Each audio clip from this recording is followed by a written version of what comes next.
В новогоднюю ночь в Иссык-Кульской области произошло 4 ДТП. Об этом сообщили в пресс-службе УВД области. По ее данным, на всех площадках и общественных местах, где проходили праздничные мероприятия, был обеспечен надлежащий общественный порядок.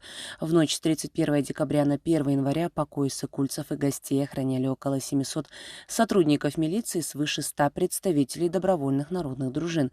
В местах проведения массовых мероприятий, ЧП и других нарушений общественного порядка и преступлений стражи правопорядка не допустили.